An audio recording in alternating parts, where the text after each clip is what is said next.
رسول کریم صلی اللہ علیہ وآلہ وسلم کو اطلاع مل گئی کہ حوازن اور ثقیف کے قبیلوں کے ساتھ دوسرے قبیلوں کے ہزاروں لوگ اوتاس کے قریب خیمہ زن ہیں اور ان کا ارادہ مکہ پر حملہ کرنے کا ہے اور وہ کوچ کرنے والے ہیں۔ تاریخوں میں اس شخص کا نام نہیں ملتا جس نے اوتاس میں اس متحدہ لشکر کو دیکھا اور یہ بھی معلوم کر لیا تھا کہ لشکر کا ارادہ کیا ہے۔ مورخوں نے اتنا ہی لکھا ہے کہ رسول کریم صلی اللہ علیہ وآلہ وسلم کو قبل از وقت غیر مسلم قبیلوں کے اجتماع کی خبر مل گئی۔ ان مورخوں کے مطابق اور بعد کے مبصروں کی تحریروں کے مطابق رسول اکرم صلی اللہ علیہ وآلہ وسلم کی خواہش اور کوشش یہ تھی کہ جنگ و جدل سے گریز کیا جائے اور ان غیر مسلموں کو جو آپ صلی اللہ علیہ وآلہ وسلم کو اور مسلمانوں کو دشمن سمجھتے اور آپ صلی اللہ علیہ وآلہ وسلم کے خلاف سازشیں تیار کرتے رہتے تھے، انہیں خیر سگالی اور بھائی چارے کے پیغام دیے جائیں۔ اس خواہش اور کوشش کے علاوہ جنوری 630 عیسوی میں حضور صلی اللہ علیہ وآلہ وسلم لڑنے کی پوزیشن میں نہیں تھے، کیونکہ آپ صلی اللہ علیہ وآلہ وسلم نے مکہ کو چند ہی دن پہلے اپنی تحویل میں لیا تھا اور شہر کے انتظامات میں مصروف تھے۔ حضور صلی اللہ علیہ وآلہ وسلم کو مشورے دیے گئے کہ شہری انتظامات کو ملتوی کر کے دفاعی انتظامات کی طرف فوری توجہ دی جائے اور دشمن کے حملے یا محاصرے کا انتظار کیا جائے۔ رسول اللہ صلی اللہ علیہ وآلہ وسلم نے مشورہ دینے والوں سے یہ کہہ کر کہ ان کا مشورہ مسترد کر دیا، ہم یہاں دفاعی مورچے بنا کر ان میں بیٹھ جائیں اور جب دشمن کو یہ خبر ملے کہ ہم بیدار ہیں اور قلعہ بند ہو کر بیٹھ گئے ہیں تو دشمن مکہ سے کچھ دور خیمہ زن ہو کر اس انتظار میں تیار بیٹھ جائے کہ ہم دفاع میں ذرا سی کوتاہی کریں اور وہ شہر کو محاصرے میں لے لے یا سیدھی یلغار کر دے، تو یہ دشمن کو دعوت دینے والی بات ہوگی کہ مسلسل خطرہ بن کر ہمارے سروں پر بیٹھا رہے۔ اس دور کی مختلف تحریروں سے صاف پتہ چلتا ہے کہ رسول کریم صلی اللہ علیہ وآلہ وسلم نے یہ اصول وضع کیا اور مسلمانوں کو ذہن نشین کرایا تھا کہ دشمن اگر اپنے گھر بیٹھ کر ہی للکارے تو اس کی للکار کا جواب ٹھوس طریقے یعنی عملی طریقے سے دو۔ دوسرا یہ کہ دشمن کی نیت اور اس کے عزائم کا علم ہو جائے تو اپنی سرحدوں کے اندر بیٹھ کر اس کا انتظار نہ کرتے رہو، اس پر حملہ کر دو۔ اور حضور صلی اللہ علیہ وآلہ وسلم نے اپنی امت کو تیسرا اصول یہ دیا کہ ہر وقت تیاری کی حالت میں رہو اور دشمن کو احساس دلا دو کہ وہ تمہیں للکارے گا یا تمہارے لیے خطرہ بننے کی کوشش کرے گا تو تم بجلی کی طرح اس پر کوندو گے۔ نہیں، ایسا نہیں ہو سکتا۔ مالک بن عوف اپنے خیمے میں غصے سے بار بار زمین پر پاؤں مارتا اور کہتا تھا، وہ اتنی جلدی کس طرح یہاں تک پہنچ سکتے ہیں؟ کیا ہم اپنے ساتھ غداروں کو بھی لائے تھے جنہوں نے محمد کو بہت دن پہلے خبردار کر دیا تھا کہ ہم آ رہے ہیں؟ خود جا کے دیکھ لے مالک۔ بوڑھے درید بن اسما نے کہا، اپنی آنکھوں سے دیکھ لے، اگر میں جھوٹ بول رہا ہوں تو اپنے دیوتا لات کو دھوکہ دے رہا ہوں۔ اس آدمی نے کہا جو دیکھ کے آیا کہ مسلمانوں کا ایک لشکر جس کی تعداد کم و بیش 10,000 تھی حنین کے قریب آ کر پڑاؤ کیے ہوئے تھا۔ اس نے کہا انہوں نے خیمے نہیں گاڑے، وہ تیاری کی حالت میں ہیں، اور یہ بھی جھوٹ نہیں کہ اس لشکر کا سپہ سالار خود محمد ہے۔ مالک بن عوف غصے سے باولا ہوا چلا جا رہا تھا، وہ مسلمانوں پر اچانک ٹوٹ پڑنے چلا تھا۔ اس نے اوتاس سے مکہ کی طرف پیش قدمی کا حکم دے دیا تھا، مگر اسے اطلاع ملی کہ مسلمان اپنے رسول صلی اللہ علیہ وآلہ وسلم کی قیادت میں اس کی جمعیت سے تھوڑی ہی دور حنین کے گرد و نواح میں آ گئے ہیں اور مقابلے کے لیے تیار ہیں۔ غصہ تیری عقل کو کمزور کر رہا ہے مالک، درید نے اسے کہا، اب محاصرے اور یلغار کو دماغ سے نکال اور اس زمین سے فائدہ اٹھا جس پر مسلمانوں سے تیرا مقابلہ ہوگا۔ تو اچھی چالیں سوچ سکتا ہے، تو دشمن کو دھوکہ دے سکتا ہے، تجھ میں جرت ہے، پھر تو کیوں پریشان ہو رہا ہے؟ میں تیرے ساتھ ہوں۔ میں تجھے ایک بار پھر کہتا ہوں کہ حوازن کے لوگوں نے اپنی عورتوں اور بچوں اور اپنے مویشیوں کو ساتھ لا کے اچھا نہیں کیا۔ آ میرے ساتھ حنین کی وادی کو دیکھیں۔ وہ دونوں اس علاقے کو دیکھنے چل پڑے جہاں لڑائی متوقع تھی۔ رسول کریم صلی اللہ علیہ وآلہ وسلم کے ساتھ مجاہدین کی جو فوج تھی اس کی تعداد 12,000 تھی۔ اس نفری میں مکہ کے 2,000 ایسے افراد تھے جنہیں اسلام قبول کیے ابھی چند دن ہوئے تھے۔ بعض صحابہ کرام رضی اللہ عنہم ان 9 مسلموں پر بھروسہ کرنے پر آمادہ نہیں تھے، لیکن اللہ کے رسول صلی اللہ علیہ وآلہ وسلم کو اپنے اللہ پر بھروسہ تھا۔ ابو سفیان رضی اللہ عنہ، اکرمہ رضی اللہ عنہ اور صفوان رضی اللہ عنہ بھی 9 مسلم تھے۔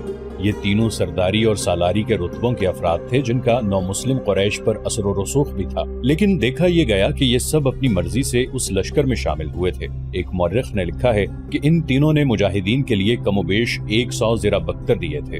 یہ لشکر 27 جنوری 630 عیسوی 6 شوال 8 ہجری کی صبح مکہ سے روانہ ہوا اور 31 جنوری کی شام حنین کے گرد و نواح میں پہنچ گیا تھا۔ کوچ برق رفتار تھا۔ رسول کریم صلی اللہ علیہ وآلہ وسلم کو معلوم تھا کہ قبیلہ حوازن اور قبیلہ ثقیف لڑنے والے قبیلے ہیں اور ان کے قائد درید اور مالک جنگی فہم و فراست اور چالوں سے بخوبی واقف ہیں۔ اس لیے آپ صلی اللہ علیہ وآلہ وسلم نے ہراول میں جن 700 مجاہدین کو رکھا وہ بنو سلیم کے تھے اور ان کے کمانڈر خالد رضی اللہ عنہ بن ولید تھے۔ حنین ایک وادی ہے جو مکہ سے 11 میل دور ہے۔ بعض جگہوں پر یہ وادی 7 میل چوڑی ہے، کہیں اس کی چوڑائی اس سے بھی کم ہے اور حنین کے قریب جا کر وادی کی چوڑائی کم ہوتے ہوتے بمشکل 2 فرلانگ رہ جاتی ہے۔ یہاں سے وادی کی سطح اوپر کو اٹھتی ہے، یعنی یہ چڑھائی ہے۔ آگے ایک درہ نما راستہ ہے جو دائیں بائیں مڑتا ایک اور وادی میں داخل ہوتا ہے۔ اس وادی کا نام نخلۃ الیمانیہ ہے۔ راستہ خاصا تنگ ہے۔ مسلمانوں نے اپنے جاسوسوں کی آنکھوں سے دیکھا کہ قبیلوں کی متحدہ فوج ابھی اوتاس کے قریب خیمہ زن ہے، مگر جاسوس رات کی تاریکی میں نہ جھانک سکے یا انہوں نے ضرورت نہیں محسوس کی کہ رات کو بھی دیکھ لیتے کہ دشمن کوئی نقل و حرکت تو نہیں کر رہا۔ دن کے دوران متحدہ قبیلوں کے کیمپ میں کوچ کا پیش قدمی کی تیاری کے کوئی آثار نظر نہ آئے۔ کیمپ پر مردنی سی چھائی ہوئی تھی، کوئی سرگرمی نہیں تھی۔ 1 فروری 630 عیسوی بمطابق 11 شوال 8 ہجری کی سحر مجاہدین نے اوتاس کی طرف پیش قدمی کی۔ اسکیم یہ تھی کہ دشمن کے کیمپ پر یلغار کی جائے گی۔ امید یہی تھی کہ دشمن کو بے خبری میں جا لیں گے۔ پیش قدمی مکمل طور پر منظم تھی۔ ہراول میں بنو سلیم کے مجاہدین تھے جن کے قائد خالد رضی اللہ عنہ بن ولید تھے۔ اس حیثیت میں خالد رضی اللہ عنہ سب سے آگے تھے۔ اسلامی فوج کی نفری تو 12,000 تھی، لیکن اس باقاعدہ فوج کے ساتھ ایک بے قاعدہ فوج بھی تھی جس کی نفری 20,000 تھی۔ یہ مکہ اور گرد و نواح کے وہ لوگ تھے جو فوج کی مدد کے لیے ساتھ آئے تھے۔ ایک واقعہ قابل ذکر ہے۔ اتنا زیادہ لشکر دیکھ کر بعض صحابہ کرام رضی اللہ عنہ نے بڑے فخر سے کہا، کون ہے جو ہمیں شکست دے سکتا ہے؟ 2 مورخوں نے لکھا ہے کہ اس فخر میں تکبر کی جھلک بھی تھی۔ خالد رضی اللہ عنہ اسلامی لشکر کے آگے تھے۔ وہ وادی حنین کے تنگ راستے میں داخل ہوئے تو صبح طلوع ہو رہی تھی۔ خالد رضی اللہ عنہ نے اپنے گھوڑے کو ایڑ لگائی اور رفتار تیز کر دی۔ خالد رضی اللہ عنہ جوشیلے جنگجو تھے اور جارحانہ قیادت پہ یقین رکھتے تھے۔ وہ جب مسلمان نہیں ہوئے تھے تو قبیلہ قریش کے سردار اعلیٰ ابو سفیان نے انہیں سب سے بڑی شکایت یہ تھی کہ وہ انہیں کھل کر لڑنے نہیں دیتے تھے۔ ان کے قبول اسلام کی ایک وجہ یہ بھی تھی کہ انہوں نے رسول کریم صلی اللہ علیہ وآلہ وسلم کی عسکری قیادت میں وہ جذبہ دیکھا تھا جو انہیں پسند تھا۔ خالد رضی اللہ عنہ نے قبول اسلام سے پہلے اکرمہ سے کہا بھی تھا کہ میرے عسکری جذبے اور میدان جنگ میں جارحانہ انداز کی قدر صرف مسلمان ہی کر سکتے ہیں۔ رسول اللہ صلی اللہ علیہ وآلہ وسلم کی خالد رضی اللہ عنہ کی عسکری اہلیت اور قابلیت کی جو قدر تھی اس کا ثبوت یہ تھا کہ وہ اتنے بڑے لشکر کے ہراول کے کمانڈر تھے۔ صبح طلوع ہو رہی تھی جب خالد رضی اللہ عنہ بن ولید کا ہراول کا دستہ گھاٹی والے تنگ راستے میں داخل ہوا۔ اچانک زمین و آسمان جیسے پھٹ پڑے۔ حوازن، ثقیف اور دیگر قبیلوں کی متحدہ فوج کے نعرے گھٹاؤں کی گرج اور بجلیوں کی کڑک کی طرح بلند ہوئے اور موسلا دھار بارش کی طرح تیروں کی بوچھاڑیں آنے لگی۔ یہ تیر دائیں بائیں کی چٹانوں اور ٹیکریوں سے آ رہے تھے۔ یہ دشمن کی گھات تھی۔ مالک بن عوف اور درید بن اسما نے دن کے وقت اپنے کیمپ میں کوئی سرگرمی ظاہر نہیں ہونے دی تھی۔ ایسے معلوم ہوتا تھا جیسے یہ جنگی کیمپ نہیں، کسی قافلے کا پڑاؤ ہے۔ شام کے بعد مالک بن عوف اپنی فوج کو حنین کے تنگ راستے پر لے گیا اور تیر اندازوں کو دونوں طرف چھپا کر بٹھا دیا تھا۔ تیروں کی بوچھاڑیں اچانک بھی تھیں اور بہت زیادہ بھی۔ مجاہدین کے گھوڑے تیر کھا کے بے لگام ہو کے بھاگے۔ جو سوار تیروں سے محفوظ رہے وہ بھی پیچھے کو بھاگ اٹھے۔ تیروں کی بوچھاڑیں اور تند و تیز ہو گئیں۔ گھوڑے بھی بے قابو اور سوار بھی بے قابو ہو گئے۔ بھگدڑ مچ گئی۔ مت بھاگو! خالد رضی اللہ عنہ بن ولید تیروں کی بوچھاڑوں میں کھڑے چلا رہے تھے۔ پیٹھ نہ دکھاؤ، مقابلہ کرو، ہم دشمن کو۔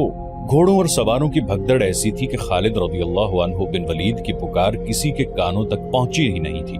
کوئی یہ دیکھنے کے لیے بھی نہیں رکتا تھا کہ خالد رضی اللہ عنہ کے جسم میں کتنے تیر اتر گئے ہیں اور وہ پیچھے ہٹنے کی بجائے وہیں کھڑے اپنے دستے کو مقابلے کے لیے للکار رہے ہیں۔